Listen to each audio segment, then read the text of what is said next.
स्वागत है आज के इस कार्यक्रम में। और आज मैं यहाँ पे कैसे हूँ, बड़ी मुश्किल से हूँ।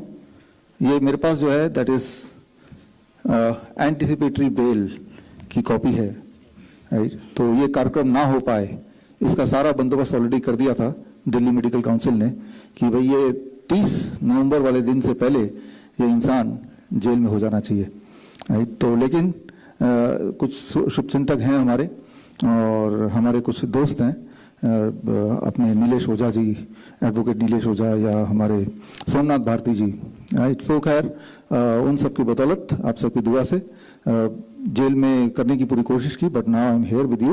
ये उन्होंने बोला, सोमनाथ भारती जी ने, कि ये जो एंटिसिपेटरी बेल है हमेशा अपने पास ही रखना बिल्कुल, कि कभी भी कोई आए तो आपको ये दिखाना है, राइट। तो ये पास में ये रहा, राइट। तो जाहिर सी बात है, कुछ ऐसी बातें हैं, कुछ ऐसी सेंसिटिव बातें हैं जो शायद कुछ लोग ऐसे हैं जो नहीं चाहते कि आप तक पहुंचे। तो इसके लिए जितनी सारी कोशिश हो सकती थी वो सारी कोशिश की, और वो सारी कोशिश शायद आगे करते भी रहेंगे।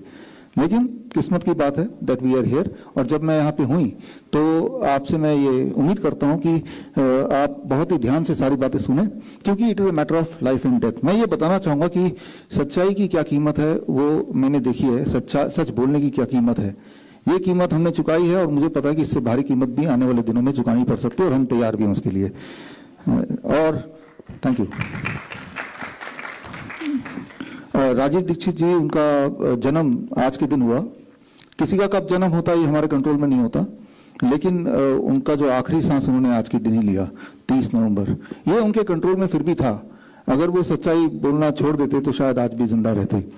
ऐसा मान सकते हैं या नहीं मान सकते, लेकिन मैं ऐसे सोचता हूँ कि उन्होंने उनसे मैं कभी मिला नहीं अपने जीवन में, और बट मैं उनके ही पथ पे चल रहा हूँ। ये आप में से कई लोगों ने देखा भी, और मैं जानता हूँ कि वही एक राइट तरीका है। तो आप सब मीडिया, आज ये प्रेस कॉन्फ्रेंस है तो ऑब्वियसली हमने सिर्फ मीडिया को बुलाया, और हमारे जो मित्र और हमारे डॉक्टर्स की हमारी टीम, और हम सब ने आप सब के सहमति से, ये सहमति का यहाँ पे आप सब ने सिग्नेचर किया, और आपकी सहमति से आज हम ये चाहते हैं कि राजीव दीक्षित जयंती नेशनल ट्रुथ डे, राष्ट्रीय सच्चाई दिवस के रूप में मनाया जाए, जो कि आज का दिन 30 नवंबर। कम से कम एक दिन आप हिम्मत करके सच्चाई बोलिए, एटलीस्ट वन डे, राइट। और वो जो हिम्मत करके सच्चाई बोलेंगे ना, उस रात को आपकी अच्छी नींद आएगी। फिर जब भी आप चाहते हैं कि अच्छी नींद आए, तो बस यही एक तरीका है, जो सच है उसको वैसे के वैसा कर बोल दें। तो खासतौर पे जिससे किसी की लाइफ एंड डेथ का मामला हो, तो इससे बड़ा काम मुझे लगता नहीं कोई हो सकता है। तो प्रॉब्लम तो यही है कि हम सच नहीं बोलते हैं, that is the main problem. अभी इस दुनिया में, हमारे देश में एक ऐसा भयंकर सच जो अगर बोला जाए तो लाखों लोगों की जान एकदम से बच जाए, तो वो सच मैं आप तक तो पहुंचा देता हूं, मैं लोगों तक भी पहुंचाऊंगा, लेकिन आपकी रिस्पॉन्सिबिलिटी है कि आप लोगों तक पहुंचाएं। ये इसलिए मैं बोल रहा हूं ताकि जो भी चीजें मैं बता रहा हूं, दीज आर ऑल थिंग्स जो षड्यंत्र के तहत आप तक ना पहुंचे, उसकी पूरी कोशिश की गई। और अब बिना देरी किए मैं अगले 10 मिनट में वो सारी चीज आप तक पहुंचा रहा हूं। फिर रिस्पॉन्सिबिलिटी आपकी है, आप उस इंफॉर्मेशन का क्या करने वाले हैं, दैट यू नो बेटर। तो शुरू करते हैं। सबसे इंपॉर्टेंट बात, आप क्रिएटिनिन एक वर्ड है जो आपने सुना, क्रिएटिनिन बढ़ गया। आपने अक्सर सुना किडनी पेशेंट्स की। तो ये एक डरावना शब्द है कि आपका क्रिएटिनिन लेवल बढ़ चुका है। That is a very dangerous word. और अब ये बढ़ने का मतलब क्या है, 1 मिनट में मैं समझाता हूं। आपका सारा डर क्रिएटिनिन से निकल जाएगा, और वो डर निकलते ही जितने सारे किडनी पेशेंट इस देश में हैं, कम से कम आधे किडनी पेशेंट अभी खत्म हो जाएंगे। खत्म मतलब ऊपर नहीं चले जाएंगे, वो किडनी पेशेंट रहेंगे नहीं, वो ठीक हो जाएंगे। इस सोच के साथ देखिए, आप अपने डॉक्टर से पूछिए कि क्रिएटिनिन का नॉर्मल लेवल क्या है, तो बोलेगा क्रिएटिनिन का नॉर्मल लेवल है अप टू 1.2 mg पर डेसीलीटर, 1.2 mg पर डेसीलीटर। अच्छा, उसके ऊपर अगर क्रिएटिनिन आ जाए तो क्या होगा, एबनॉर्मल लेवल है, तो आप बीमार हैं, आपका किडनी काम नहीं कर रहा। एक सवाल आप पूछिए क्लियरली कि कितना बढ़ने से इंसान की डेथ हो सकती है। अगर मैं क्रिएटिनिन लेवल किसी का 100% बढ़ा दूं, यानी कि डबल कर दूं, तो 1.2 का डबल कितना होता है, 2.4, तो क्या कोई डेथ हो जाएगी? 100% छोड़िए, मैं उसको 1000% बढ़ा दूं, 1000%, यानी कि 10 टाइम्स। 10 टाइम्स कितना होगा? 12, राइट, लगभग 12 राइट, मतलब 1000% यानी कि 10 गुना बढ़ा दूं तो क्या उसकी डेथ हो जाएगी? The answer is no. अच्छा, अगर मैं 2000% बढ़ा दूं क्रिएटिनिन किसी का, 2000%, 2000%, यानी कि वो 20 से ऊपर कर दूं, 24, 25, राइट, 25, जहां तो स्टैंडर्ड 1.2 तक था, उसको मैंने उस पेशेंट का मैंने क्रिएटिनिन बढ़ा दिया, 24 कर दिया, क्या अब डेथ हो जाएगी? अच्छा, मैं 3000%, 3000%, राइट, अगर किसी का क्रिएटिनिन लेवल बॉडी में बढ़ जाए, क्या अब उसकी डेथ हो जाएगी? अगर क्रिएटिनिन खतरनाक है तो एक पर्टिकुलर थ्रेशोल्ड होगा ना, जिसके बाद इंसान की डेथ हो जाती होगी। What is that threshold? आपको जान के हैरानी होगी, ऐसी कोई थ्रेशोल्ड है ही नहीं। There is no such threshold, right. Creatinine जो पहला लाइन बोलते हैं कि ये बॉडी का वेस्ट है, वो जरूरी नहीं कि वो बॉडी का वेस्ट हो। क्रिएटिनिन कोई आपका दुश्मन नहीं है, उसके बहुत सारे काम हैं, बल्कि इसका विपरीत, जिन लोगों की क्रिएटिनिन कम होते हैं उनकी डेथ पहले होती है इन कंपैरिजन टू जिनके क्रिएटिनिन लेवल ज्यादा होते हैं। दुनिया का जो सबसे बड़ा ट्रायल आपकी आंखों के सामने है, लार्जेस्ट स्टडी, राइट, जिसमें 5388 पेशेंट्स, सारे किडनी पेशेंट्स का ये स्टडी था, कई साल चला। इस स्टडी में ये देखा गया कि जिन लोगों का क्रिएटिनिन कम था, नॉर्मल था, उनकी डेथ पहले होती गई इन कंपैरिजन को जिनका क्रिएटिनिन काफी बढ़ा हुआ था। Try to understand this, right. तो क्रिएटिनिन लेवल कम होना मतलब आपका किडनी हेल्दी है, और ज्यादा होना यानी कि आप मौत के करीब है, ऐसा कोरिलेशन नहीं है, लेकिन इसका उल्टा कोरिलेशन जरूर है। Evidence is there, right, evidence is there in front of you. लेकिन ऐसा क्यों है? जिनका क्रिएटिनिन ज्यादा था वो ज्यादा लंबा जिए, क्योंकि क्रिएटिनिन ज्यादा तब होता है जब आपके बॉडी में मसल्स ज्यादा हों। जिन लोगों की बॉडी में जितना ज्यादा मसल्स, तो मसल्स का ब्रेकडाउन होगा तो उनके ब्लड में ज्यादा क्रिएटिनिन बनेगा, राइट। जिनके बॉडी में कम मसल्स होंगे तो बॉडी की support structure is not good, तो वो फ्रेजाइल बॉडी है, वो जल्दी मर सकते हैं। तो ज्यादा क्रिएटिनिन का मतलब, पहला मतलब ये भी हो सकता है कि इसके बॉडी में ज्यादा मसल्स है, या जब आप ज्यादा एक्सरसाइज करेंगे तो बॉडी में, ब्लड में क्रिएटिनिन बढ़ जाएगा, राइट। तो ये कोई डैमेज नहीं है, उसमें किडनी का अच्छा या बुरा से कोई कनेक्शन नहीं है। Try to understand, muscle more, creatinine more, number 1, right, पहली इंपॉर्टेंट बात। सो दूसरी बात, अगर आपको कोई बैक्टीरियल इन्फेक्शन हो जाता है तो बॉडी क्रिएटिनिन लेवल बढ़ा देता है, क्योंकि क्रिएटिनिन जो है वो बैक्टीरियल इन्फेक्शन को फाइट करता है, लाइक एन इम्यूनिटी, राइट। तो क्रिएटिनिन बढ़ सकता है। दूसरी बात, कब? जब बैक्टीरियल इन्फेक्शन हो जाए, तो बैक्टीरिया कौन मारेगा? वो क्रिएटिनिन ही मारेगा, राइट। ब्लड में जब बैक्टीरियल इन्फेक्शन हो जाए तो it is a creatinine which will kill. तो अब डॉक्टर देखे आपका क्रिएटिनिन बढ़ गया तो क्या बोलेगा? आप तो किडनी पेशेंट हो गए, राइट। तीसरी बात, जब आप स्टीरॉयड लेंगे ज्यादा, एस्पिरिन की तरह दवाइयां लेंगे ज्यादा, तो आपका creatinine level as a result body बढ़ा देगा। एक प्रोटेक्टिव बॉडी का मैकेनिज्म है, ताकि वो जो स्टीरॉयड है उसके असर को, उसके डैमेज को थोड़ा कंट्रोल किया जाए, राइट। तो उस वक्त ये होना चाहिए कि वो एस्पिरिन या स्टीरॉयड लेना कम कर दो, बंद कर दो, राइट। लेकिन वो उस वक्त जो क्रिएटिनिन बढ़ गया है, उस क्रिएटिनिन का मतलब आपका किडनी से कोई कनेक्शन नहीं है। Try to understand that. आप एक एक्सपेरिमेंट करके देखिए, आप अपना क्रिएटिनिन चेक कराइए, जैसे आज अभी चेक कराने के बाद जो लोग मीट वगैरह खाते हैं, आप पेट भर के मीट खाइए, मीट, रेड मीट खाने के बाद 2 घंटे बाद दोबारा क्रिएटिनिन चेक कराइए, 3-4 गुना बढ़ा मिलेगा। क्योंकि जब आप एनिमल फूड खाते हैं, आप लिटरली क्रिएटिनिन खा रहे हैं, और क्रिएटिनिन जब आप खा रहे हैं तो ये पेट से वो ब्लड में एब्जॉर्ब हो रहा है, तो ब्लड में क्रिएटिनिन की लेवल क्या होगी? बढ़ेगा ना। तो क्या इससे ये हम समझें कि किडनी खराब हो गई? ट्राई अंडरस्टैंड, क्रिएटिनिन जो है वो आप खाएंगे तो ब्लड में क्रिएटिनिन बढ़ जाएगा, या आप ज्यादा एक्सरसाइज करेंगे तो ब्लड में क्रिएटिनिन बढ़ जाएगा, राइट।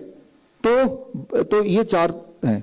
एक ये भी हो सकता है कि किडनी आपकी काम नहीं कर रही है, तो जो फ्लश आउट होता है यूरिन के थ्रू क्रिएटिनिन वो नहीं हो पा रहा, तो आपका क्रिएटिनिन बढ़ गया। ये सिर्फ एक फैक्टर है, 5वां factor. Try to understand, right. तो किसी का भी क्रिएटिनिन ज्यादा है तो उन 5 में से कोई एक कारण होगा।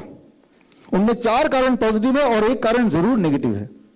लेकिन आप देखेंगे जब भी कोई पेशेंट जाता है उसको क्रिएटिनिन ज्यादा दिखता है तो क्या कंक्लूड करते हैं? किडनी फेलियर का पेशेंट है, राइट।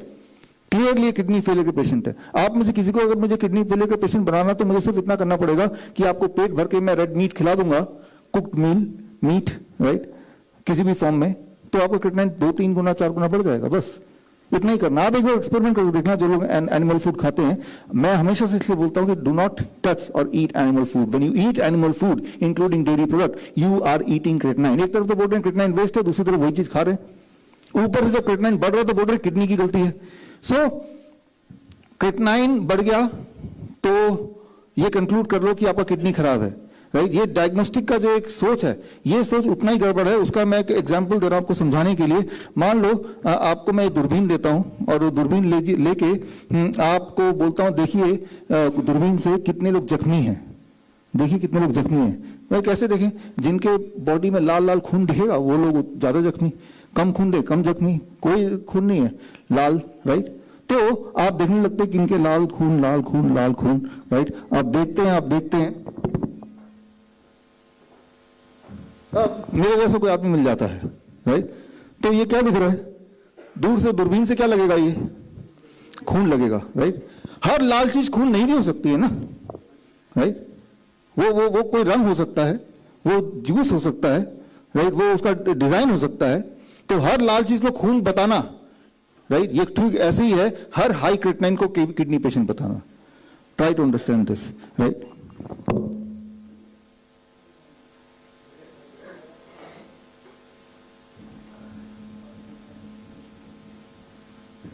तो यहां पे मैं ये बोलना चाह रहा हूं कि ये एक शेड्यूल के तहत पहले तो आपको बिलीव करा देते हैं कि आपका किडनी खराब है। अब किडनी खराब है तो क्या करना है? किसी तरह से बस एक बार डायलिसिस करा दो उसका, और जैसे ही एक बार डायलिसिस कराएंगे, याद रखिए डायलिसिस कराने से किडनी सोचती है कि भाई बाहर से आप अपना काम कर रहे हैं तो हम क्यों काम करें। Kidney starts shutting down, kidney अपने आप ही स्विच ऑफ होने लगती है, यानी कि उस इंसान का यूरिन आउटपुट अपने आप ही कम होने लगता है और वो ट्रूली किडनी पेशेंट बन ही जाता है, डायलिसिस डिपेंडेंट पेशेंट बन जाता है। यानी कि किडनी पेशेंट होते नहीं है, किडनी पेशेंट को मैन्युफैक्चर किया जाता है। पहले तो उसका क्रेटिनाइन को बढ़ा के बोलते हैं क्रेटिनाइन आपका दुश्मन है, देखो ये बढ़ गया तो आप किडनी पेशेंट है, तो चलो भाई एक डायलिसिस कराओ। बस एक डायलिसिस करने की देर है, वो मुट्ठी में आ गया, अब उसका यूरिन आउटपुट नॉर्मली नहीं हो पा रहा है, अब आपको डायलिसिस की जरूरत पड़ती रहेगी। याद रखिए जो डायलिसिस है ये 1 लाख करोड़ का व्यापार है, 1 लाख करोड़ का व्यापार है। और बहुत दुख की बात यह है कि जो डायलिसिस के पेशेंट्स होते हैं पर मंथ उनका खर्चा 50,000 का आता है। एक अटेंडेंट भी होता है, उसका भाई, उसका बेटा, राइट, और वो भी अपना जॉब छोड़ के बैठा होता है। तो अमंग ऑल द डिजीज सबसे दुखदाई अगर कोई डिजीज है दैट इज डायलिसिस पे जाना, ये एक अपने आप में बीमारी है। तो पिछले कुछ समय से हम और हमारी टीम काम कर रही थी इसी मुद्दे पे, और हमने एक method last time that is called postural medicine, यानी कि अगर आप अपने बेड के नीचे ईंट रख देंगे और एक पर्टिकुलर पोस्चर पे किडनी पेशेंट, जो डायलिसिस वाले पेशेंट को लेटाएंगे रोज 2 से 4 घंटे, तो बॉडी का किडनी दोबारा स्टार्ट हो जाता है, बॉडी का किडनी। ये करते हुए हमारे हॉस्पिटल में आप जाएंगे तो आप देखेंगे कि ढेर सारे पेशेंट जो एक टाइम पे किडनी डायलिसिस करते थे, अब डायलिसिस की जरूरत नहीं है, और काफी समय हो गया डायलिसिस की जरूरत नहीं है। तो ये जब प्रचार होने लगा, लोग अपने आप ठीक होने लगे, तो इंडियन मेडिकल एसोसिएशन छत्तीसगढ़ ने मेरे ऊपर पुलिस कंप्लेन कर दिया, राइट, और FIR की उन्होंने गुजारिश की। तो आज मैंने आज का दिन चुना कि उसी इंडियन मेडिकल एसोसिएशन को हमने इन्विटेशन दिया, स्पीड पोस्ट से दिया, टेलीफोन से दिया, व्हाट्सएप से, ईमेल से भेजा और अपने सोशल मीडिया से भेजा कि अगर आपको ऐसा लगता है कि ये जो हम बता रहे हैं कि किडनी पेशेंट ठीक होते हैं ये एक फ्रॉड है, तो आप आमने सामने आइए चैलेंज के लिए। तो चैलेंज के लिए हमने उनको इनवाइट किया, लेकिन यहाँ पे कोई IIM का आदमी दिख रहा है?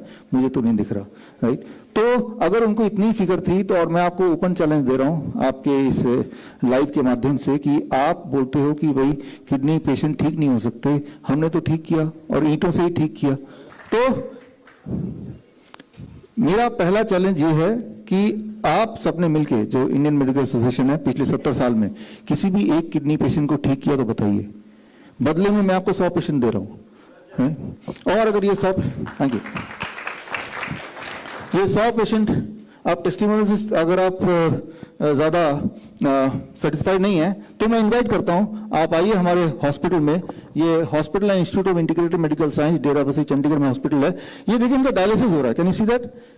ये रियल किडनी फेलियर पेशेंट्स हैं जो एक टाइम पे डायलिसिस पे जाते थे, लेकिन आप देखिए आप कि वो अब ये बाथटब है, इस पे 40 डिग्री टेम्परेचर पे ये बैठ गए हैं और ये आराम से म्यूजिक सुन रहे हैं और ऐसा 2 घंटे तक बैठ रहे हैं। और जब ऐसा आप बैठते हैं तो आपका बॉडी आपकी किडनी फंक्शनिंग अपने आप शुरू हो जाती है, आपका बॉडी डायलिसिस अपने आप शुरू कर देता है, आपका यूरिन आउटपुट अपने आप बढ़ जाता है। जो एक्सेस पोटेशियम बॉडी में है, एक्सेस क्रेटिनाइन बॉडी में है, एक्सेस सोडियम बॉडी में है, बॉडी अपने आप ही उसको या तो पसीने के रास्ते निकालता है या यूरिन के रास्ते निकालता है। तो ये आप देखिए, ये हमारे पेशेंट्स हैं, राइट, इस तरह से डायलिसिस हो रही है। और ऐसा जब कुछ दिन तक करने लगेंगे, मतलब 1 महीना करेंगे, उसके बाद 1 महीने से 3 महीना, उसके बाद इसकी भी जरूरत नहीं पड़ेगी। आपका जो किडनी डायलिसिस की वजह से या उन स्टीरॉयड की वजह से खराब हो चुका था, वो किडनी अब ठीक हो गई, पहले की तरह ब्रांड न्यू किडनी, राइट। तो मैं आपको, इंडियन मेडिकल एसोसिएशन है जिन्होंने मुझे बोला है कि भाई ये तो फ्रॉड है, इनके ऊपर एफआईआर होना चाहिए, उनको मैं इनवाइट करता हूँ, यू कम, आइए हमारे हॉस्पिटल और देखिए। और वहाँ पे इस वक्त भी, right now at any point of time, वहाँ पे कम से कम एट ए टाइम 50 से 100 पेशेंट्स किडनी फेलियर वाले जो आते तो हैं आखिरी डायलिसिस करा के, और ज़्यादातर ऐसे होते हैं जो उसके बाद कभी जीवन में डायलिसिस सेंटर जाते नहीं हैं। तो एक तरफ सच्चाई है और एक तरफ वो प्रोपेगेंडा है, राइट।